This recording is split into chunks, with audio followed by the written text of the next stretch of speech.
Welcome, pre-calculus class. It is time for chapter 9.1, Measures of Central Tendency. So what we have right here is going to be a wonderful lesson. Go ahead and turn the paper here. We're going to see. I want you to think about a couple things before we get started. First, if you're having trouble, have you read the chapter already? Because you probably should read the chapter from the first lesson, from the first part of the lesson to the end of the lesson before you come listen to this video. Then you can watch my amazing video, which I've got quality. And then read the chapter again or follow along while you're watching the video. Make sure that things are settling in.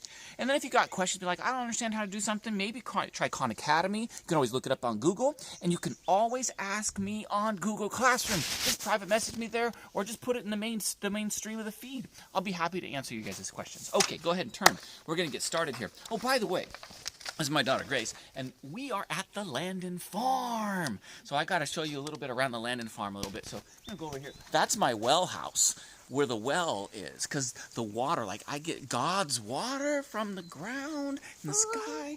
Okay. And then this is my barn with a pig pen, but let's go ahead and start on some of this math before we get started on anything else. So what we're going to be learning about is measures of this central tendency. So we got population. That's the larger group as a whole. That's everything. And so we can't really count the entire population when we're doing studies and stuff. We have to look at a sample. Okay? It's a selected piece of the population, and therefore that's what we're going to be using for the test. All right, so a parameter is the actual value of a quantity. So for example, if I said, how many hairs are on your head? I can't count them, only God knows. But I could go ahead and find me a statistic, which is an estimate of that parameter using the sample that we're going to be using. So, can I hold this real fast? Yeah. This right here is called summation notation. And that is the Greek capital letter sigma, okay, sigma, which means the sum. It means add. Okay, you hold this again. You're doing a great job. All right, so the way you read this, summation notation, is I equals 1. That means you're going to start at the first term. You're going to say term 1, and you're going to add the sum of all of the terms until you hit term n. So if there were 10 numbers, you would start at the first number and add every number up to the 10th number.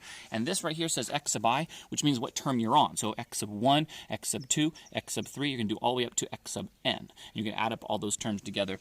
And we'll do an example of that in just a second here. So, yeah, I think that's good. Let's try it. Oh, come check out my pig pen. Come over here. This is my barn. And over here, this is my pig pen, but there's no pig. Well, there was a pig, but it's now located in my freezer because I got some good bacon. And when we want a pig, that's where we'll put our pig. But that'll be for a different day. Okay, let's continue on. What do we got here? Ah, the median. That's the middle number, but you have to go from least to greatest. So you might have a string of numbers. You put it from least to greatest. You got to order them. It has to be ordered. The mode is the one that occurs most often. And then mid-range. This one might be a new one for some people. You take the first number and the last number, the lowest and the highest. You add them together, divide by 2. It's the average of the highest and lowest numbers. And the mean is the average, which is just going to be adding them up and dividing by how many you have. It's known as X bar. Can we say that, class? X bar. How do you say it? X bar. Oh, that's good. All right, so to find the formula for X bar, which is, of course, the mean, the average, is you're going to add up all your numbers. That's summation notation. Add up all your numbers from the first term to the very last term, and then you're going to divide by how many numbers you had. So add up all the numbers together from 1 to n, the first term to the last term, and divide by how many numbers that there are. Okay, let's turn this page.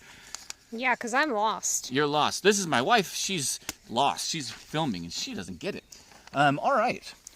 Example number 1, page 450. You guys can follow along. They give us a string of numbers. In fact, there are 11 numbers. So if I was going to add them up from the first term to the last term, my n value would be 11 because I got to add up 11 of them. From term 1 to term 11, that's term 1. That would be term 11. When you add all those up, you get 226.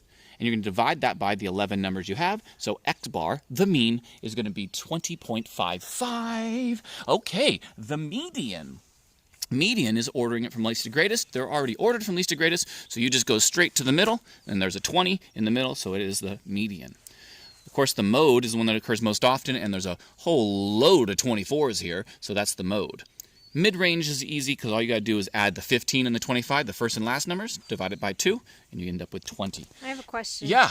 what if there's like an even number of these? So say there's 12 Oh, numbers. good How question. do you find the middle number? Good question. That's the next example, Oh, which okay. we'll go check it out as we go check over my sheep. I have this thing for sheep. I gotta show you. Their sheep aren't up here right now. We'll show those to you later. We got lots of time here on the Landon farm. But this right here, this is to carry the sheep into a truck or something like that when we want to get rid of them or send them off or bring them in, or if we're hungry, right? Oh, and look at this. It's my daughter. So, is this too much of a glare, or are you okay with it here? It'll be okay. Well, Why don't you come around this side? We'll go backwards. So, will this work? Just like that? Is that better? Oh, that's good. Okay, well, my wife Shanti asked an incredible question, which was, what happens when the numbers are an odd number of numbers, or an even number of numbers, and they come in the middle? Let's find out. These numbers, first of all, are not lined up. This is example number 2. They're not lined up in order from least to greatest. So you better order from lowest to highest. And I did that. And then we have a dilemma. 82 and 88. They're right there in the middle. What's in between? What should we do? You don't know, do you? Yeah, I think we should average them. So you take 82 and 88. We'll do this median part right here. Lands between 82 and 88. So average them. Add them up, divide by 2, and you get 85, which would be the median there. X bar, of course, is just the average of them all, but in this case, there's only 8 terms. 1, 2, 3, 4, 5, 6, 7, 8. So it goes from 1 to 8. Add the 8 terms, and we add them, you get 652 divided by 8 is 81.5. Why is there no mode? Shanti, why is there no mode? Well, where's the mode? Mode is most often. Which one occurs here most often? But there is no mode because they don't occur most often. There's a big old eagle that just flew off. Oh, you missed it. Okay. Whew. Okay, yeah, no mode because there isn't anything that repeats itself. And then mid-range, of course, is the first and the last. Add up, divided by 2, and you get 78. I think that's it. I mean, I'm having a blast with you guys here. If you got questions, of course, pause the video, read over it again online, and ask questions on Google Classroom. I am here for help at any point. Land it out.